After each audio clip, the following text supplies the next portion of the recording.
In the heart of Pakistan, in the city of Qusur, there lived a young girl named Zainab Ansari. She was a bright and beautiful soul, loved by all in her neighborhood. Zainab was a devout child with a passion for reciting and memorizing the Holy Quran. Her days were filled with the sweet sound of scripture, and her heart was pure with devotion. One fateful day, Zainab set out to attend her Quran lessons, eager to continue her journey of spiritual growth. But as she walked out of her home, she vanished into thin air. Her family, friends, and community were left with only questions and a deep sense of unease. Where had Zainab gone? Why had she disappeared? As the news of her disappearance spread, the city of Qusur was plunged into chaos. Demonstrations erupted and violence broke out as the people demanded justice for the missing girl. The streets, once filled with the sound of laughter and prayer, were now filled with the sound of protests and anger. But Zainab's disappearance was not an isolated incident. There were whispers of previous cases of other girls who had vanished years ago, only to be forgotten by the passage of time. The people of Qusur began to wonder what had happened to those girls, and what exactly had happened to Zainab. As we delve into the story of Zainab Ansari, we will uncover the truth behind her disappearance and the dark secrets that lay hidden in the city of Qusur. We will follow the trail of clues and the courageous efforts of those who sought justice for this young girl, and we will discover the shocking truth that would change the city forever. In the warm and loving home of Zainab's family, a sense of peace and tranquility filled the air. But on January 4th, 2018, a Thursday, at precisely 7, a sense of unease began to creep in. 7-year-old Zainab, with her bright smile and curious eyes, had left her uncle's house to attend her Quran recitation lessons, a routine she had grown to love. But why was Zainab living with her uncle, Muhammad Adnan, you might ask? It was because her parents, her mother and father, had embarked on a spiritual journey to the Kingdom of Saudi Arabia to perform the sacred Umrah rituals. They had left their precious daughter in the care of her uncle, trusting him to keep her safe and sound. As the hours ticked by, Zainab's uncle began to feel a growing sense of unease. An hour passed, then 2, and finally 3. But there was no sign of the little girl. Muhammad Adnan's mind started to wander. Where could she be? She's never late. She always knows exactly where she's going and when she'll return. The Quran memorization class she attended was just a stone's throw away from their house, so it was unlikely she had gotten lost. As the minutes turned into what felt like an eternity, Muhammad Adnan's anxiety grew. He paced back and forth, scanning the streets, hoping to catch a glimpse of Zainab's bright smile, but she was nowhere to be found. He called out her name, but only the wind replied. The uncle's heart sank and he felt a sense of desperation wash over him. Oh God, what should I do now? Where is the girl? Please God help us, he prayed, his voice trembling with worry. As the situation spiraled out of control, Muhammad Adnan knew he had to act fast. He decided to report Zainab's disappearance to the police, hoping against hope that they would be able to find her and bring her back home safely. With a heavy heart, Muhammad Adnan set out to inform the authorities, leaving behind a trail of unanswered questions and a family's desperate plea for help. Where was Zainab? What had happened to her? And would she ever return to the loving arms of her family? As the police launched their search for Zainab, they scoured every inch of the neighborhood, leaving no stone unturned. They combed the streets, knocked on doors, and questioned anyone who might have seen the little girl. They also paid a visit to the Quran memorization class, hoping to find some clue, some hint that might lead them to Zainab. But as the hours ticked by, the police realized that they needed to think outside the box. They decided to review the surveillance footage from the cameras in the area, hoping to catch a glimpse of Zainab's last moments before she vanished. And then, it happened. The police stumbled upon a grainy video that showed a man walking hand in hand with Zainab. The footage was taken from a camera near her uncle's house, and it showed the pair strolling along, seemingly without a care in the world. Zainab didn't appear to be afraid or terrified. In fact, she seemed to be walking willingly alongside the man. The police were baffled. This didn't look like a kidnapping. It looked like Zainab knew the man, or at least wasn't afraid of him. They continued to study the footage, trying to make out the man's features, but he remained a mystery. But the police didn't stop there. They kept searching, and soon they found another shot of Zainab and the mysterious man.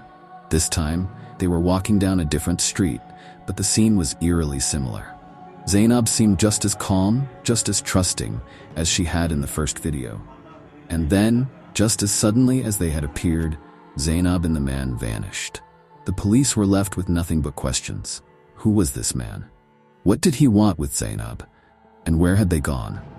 The investigation had reached a dead end, but the police refused to give up.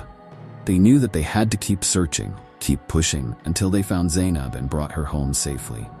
But as the days turned into weeks and the weeks turned into months, the trail grew cold, and the police were left with only one haunting question. What had happened to Zainab? The police were racing against time, desperate to find any lead that could bring them closer to Zainab.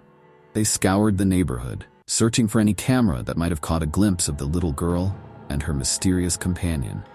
But as they delved deeper into the investigation, they realized that the area was woefully lacking in surveillance cameras. The few cameras they did find yielded nothing but the same grainy footage they had already seen. The police were left with more questions than answers. Who was the man holding Zainab's hand? Where had they gone? And why had no one come forward with any information? The videos they had were tantalizing, but ultimately, they were just a tease. They showed a glimpse of Zainab's last moments, but nothing more. In a desperate bid to shake loose some information, the police decided to go public with the footage.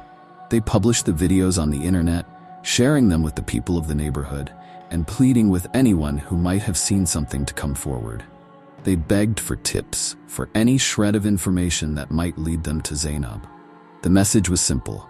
If you saw a man and a girl walking together on that fateful day, please contact us. If you saw anything suspicious, no matter how small, please come forward.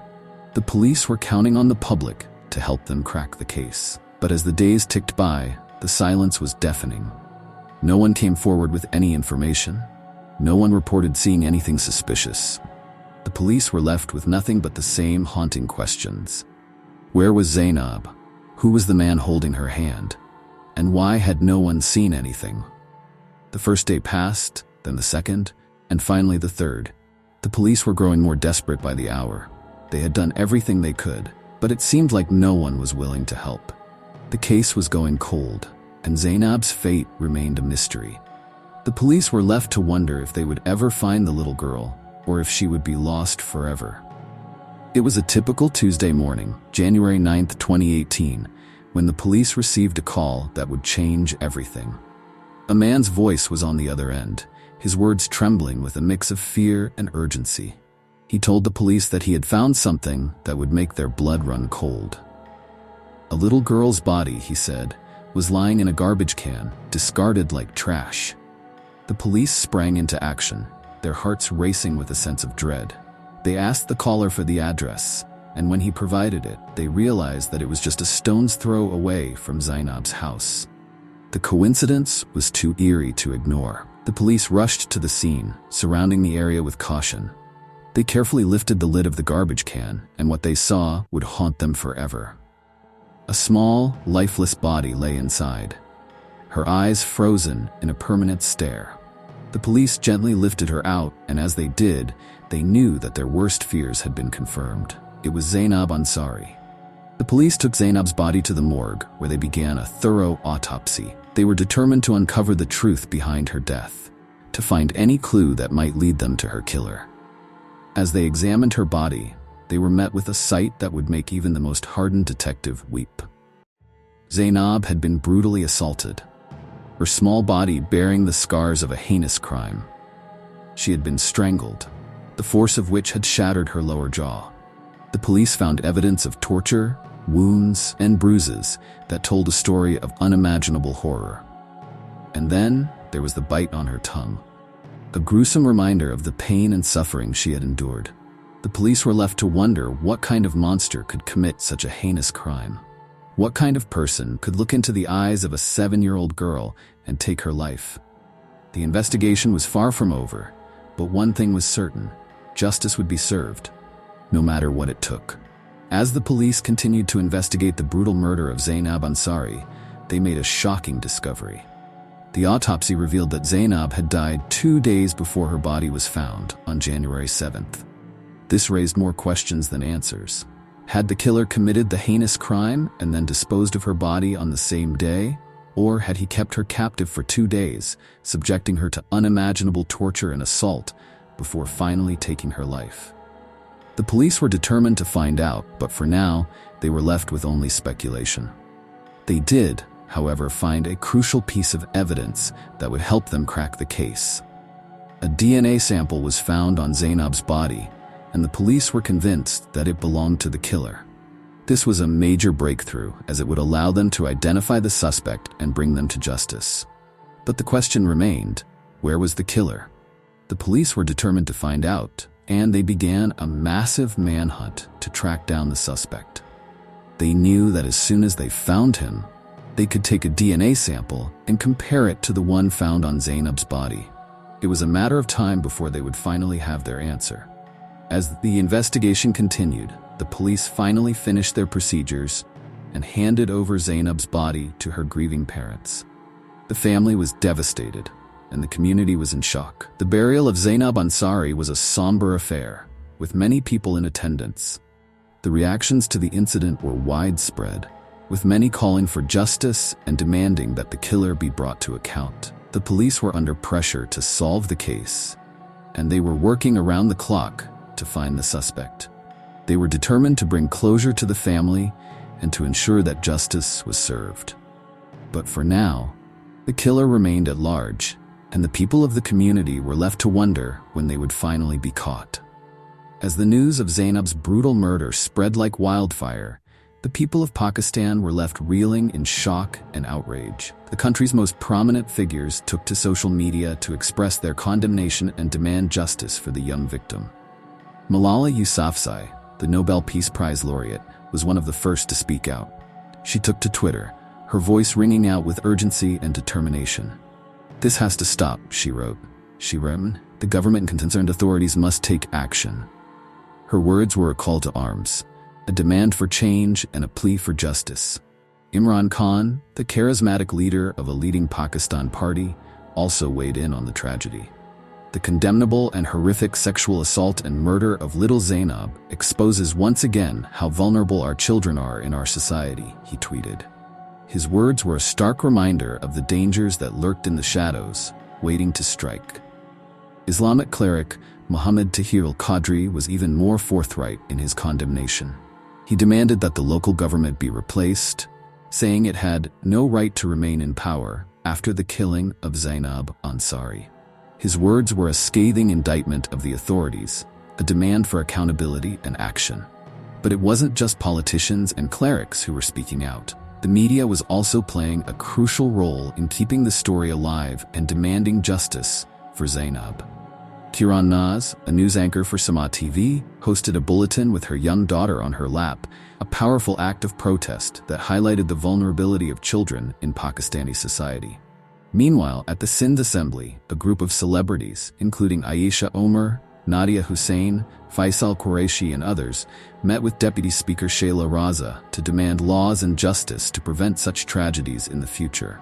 It was a show of solidarity, a demonstration of the power of collective action. On social media, the hashtag Justice for Zainab was trending, with celebrities like Mahira Khan, Ali Zafar, Imran Abbas, Maura Hochane, and Saba Kamar, as well as former cricket players Wasim Akram and Shoaib Akhtar, all speaking out against the brutal murder. It was a moment of national outrage, a demand for justice, and a call to action. The city was in a state of collective grief and outrage as the funeral of young Zainab came to a close. The entire community had turned out to pay their respects, and the atmosphere was thick with anger and sadness. The news of her tragic fate had shaken everyone to their core, and the sense of loss was palpable. As the mourners dispersed, the focus shifted to the demand for justice. The people were clamoring for the police to catch the perpetrator as soon as possible, and the pressure was mounting. The authorities were facing intense scrutiny, and the community was holding them accountable for bringing the killer to book. The discovery of Zainab's lifeless body had crushed the hopes of those who'd been searching for her. praying that she would be found alive. The reality of her death was a harsh blow, and the community was struggling to come to terms with the loss. As the investigation unfolded, the police revealed that they had a DNA sample, but it was not linked to a specific suspect. The community was on edge, wondering who could have committed such a heinous crime. The police, under intense pressure, announced that they would be taking DNA samples from the villagers, starting with those closest to Zainab's family and her uncle's house. The reasoning was that the killer was likely someone known to Zainab, someone she felt comfortable with. The police began their painstaking work, collecting DNA sample after DNA sample, until they had gathered a staggering 150 samples. The sheer scale of the operation was a testament to the community's demand for justice. On January 23, 2018, Punjab Chief Minister Shahbaz Sharif, a prominent figure in Pakistani politics and the head of the Pakistan Muslim League, stepped forward to address a nation in turmoil. The case of 7-year-old Zainab Ansari, whose body was found in a garbage dump in Qusur just days after she went missing, had ignited widespread outrage and protests across the country. Sharif, known for his leadership and former tenure as Prime Minister of Pakistan, had taken it upon himself to ensure justice was served. At a press conference in Lahore, Sharif announced that the long and arduous search for Zainab's killer had finally come to an end. The police had apprehended the suspect, and through DNA evidence, they had confirmed that this man was indeed the perpetrator of the heinous crime. The DNA found on Zainab's body matched that of the suspect, leaving no doubt about his guilt. The suspect, identified as 24-year-old Imran Ali, was not just a killer but a serial offender. Sharif revealed that Imran's DNA linked him to the murders of 7 other young girls, all between the ages of 4 and 9. The first of these crimes dated back to 2015, 3 years before Zainab's tragic death. At that time, the authorities were unable to identify the perpetrator, and the cases had turned cold. Imran Ali, a locksmith by profession, lived in the same neighborhood as his victims. He was well known to Zainab's family, including her father and uncle, and was familiar to the children in the area. This familiarity explained why Zainab had felt comfortable enough to walk with him, unaware of the danger lurking beneath his friendly demeanor. The revelation sent shockwaves through the community. How could someone so well integrated into their lives be capable of such atrocities? The questions swirled, but one thing was clear: justice had to be served. Imran Ali's arrest marked the beginning of a long and painful journey towards closure for the families of the victims and the community at large. The questions hung in the air like a challenge, fueling the flames of their fury. Demonstrations and protests broke out across the city, with people gathering in front of Imran Ali's house, cursing and swearing at his family. The family, overwhelmed by shame and grief, wished they could disappear from the face of the earth. They had never imagined that their son, their brother, could be capable of such heinous crimes. The vulgar and dirty talk they heard from the crowd was a constant reminder of their unbearable shame. The protests were not just about venting anger, they were a call for justice. Zainab's father, Muhammad Amin Ansari, who had rushed back from Saudi Arabia upon hearing of his daughter's disappearance, was at the forefront of the demands. He insisted that Imran Ali should be executed immediately, not in the usual manner, but in a public square as a lesson to others. The families of the other 7 victims echoed his demands, pleading for swift and severe punishment. The chaos was intense, and in the midst of it, 2 demonstrators lost their lives. The city was in turmoil, with emotions running high and a sense of betrayal hanging heavy in the air. The people felt let down by the system, by the authorities who had failed to protect their children. The demand for justice was loud and clear, and it would not be silenced until it was met. In this storm of grief and anger, the community came together, united in their quest for justice and their determination to ensure that such atrocities would never happen again. The case of Zainab Ansari and the other victims would forever be etched in the collective memory of Qusur, a stark reminder of the failures of the past and the need for vigilance in the future. In the dimly lit investigation room, the air was thick with tension as Imran Ali, the 24-year-old suspect, sat across from the investigators. The room was a stark contrast to the bustling streets of Qusur, where just days before, The community had been torn apart by the brutal murder of 7-year-old Zainab Ansari. Now, the focus was on unraveling the truth behind this heinous crime. The investigators, armed with irrefutable evidence, confronted Imran with a stern warning. "We have found your DNA on Zainab's body. You will undergo a lie detector test. If you lie, there will be consequences. Answer our questions honestly." Imran, seemingly unfazed, replied, "You have no problem." The first question cut through the silence. "Did you sexually assault and kill Zainab Ansari?" Imran's response was chillingly straightforward. "Yes." The room fell silent, the weight of his admission hanging heavy in the air.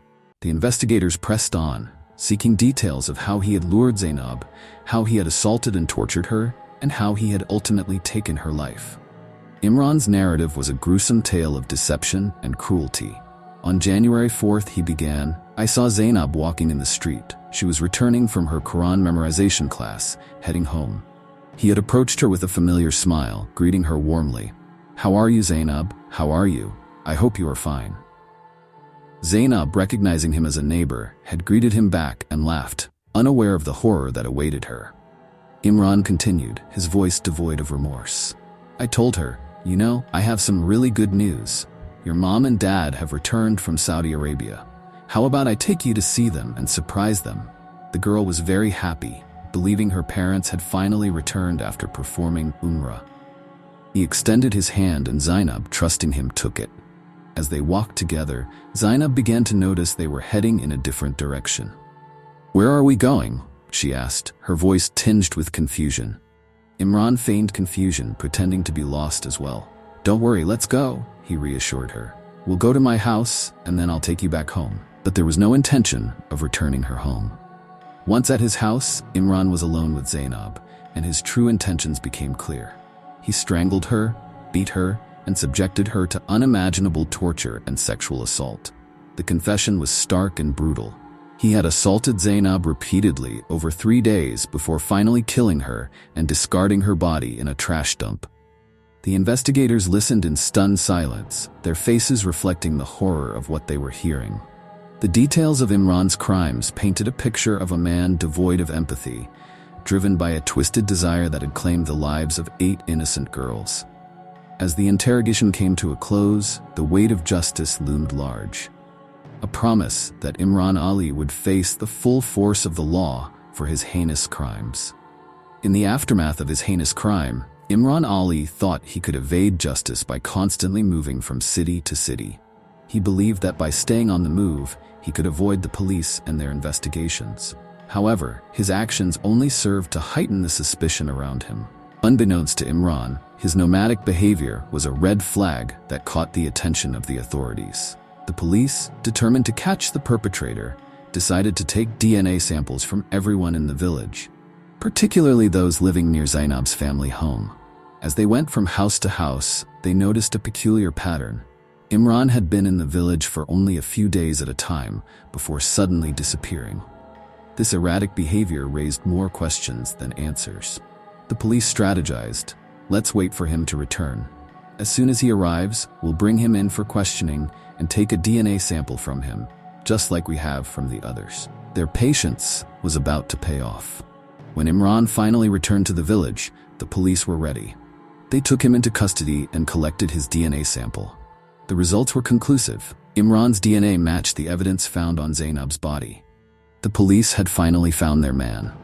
But the truth was far more sinister. As the investigation deepened, it became clear that Imran was not just a one-time offender.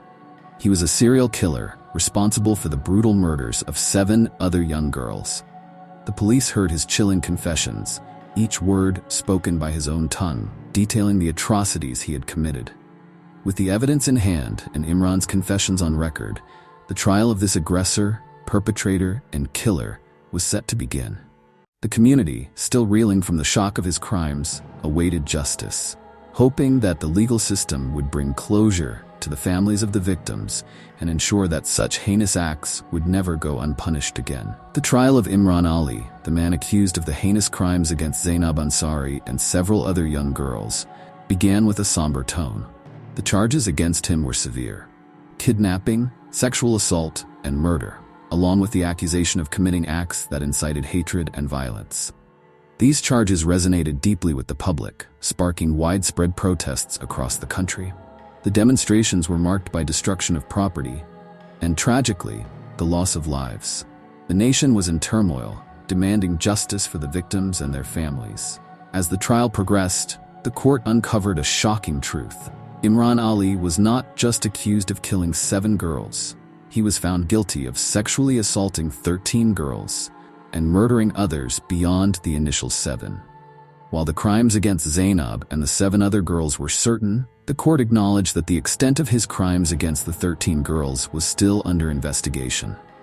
On February 17, 2018, a Saturday that would be etched in the memories of many, Imran Ali was sentenced to 7 years in prison, 4 counts of the death penalty, and a fine of 3.2 million rupees, approximately $20,000 USDs. The verdict was clear. Justice would be served, but at a steep cost. Imran was taken to the police station and then to prison, where he would await his execution. 8 months passed, and on October 17, 2018, at 5:30 in the morning, the death sentence was carried out. Imran Ali's life came to an end, a culmination of the legal process that had sought to bring him to justice. In the aftermath of his execution, media outlets from around the world, including Al Jazeera and the BBC, conducted interviews with Zainab's parents. These interviews captured the heart-wrenching story of their daughter's tragic fate and the unbearable pain they had endured. The parents spoke of their broken hearts and the tragedy that had befallen their family, a story that resonated with millions. There was one final, haunting detail to this case. After Zainab's body was discovered, her family had taken her for burial, accompanied by thousands of mourners in a funeral procession. Among those thousands of people, in a chilling twist of fate, was Imran Ali himself. The perpetrator, the murderer, had walked among the grieving crowd, his face hidden behind a mask of innocence. This revelation would forever be a stark reminder of the evil that had lurked in their midst, undetected until it was too late.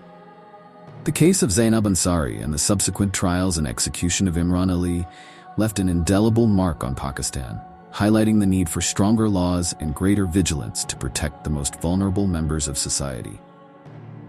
It was a tragic reminder of the darkness that could exist in human hearts, but also of the resilience and determination of a community seeking justice and healing.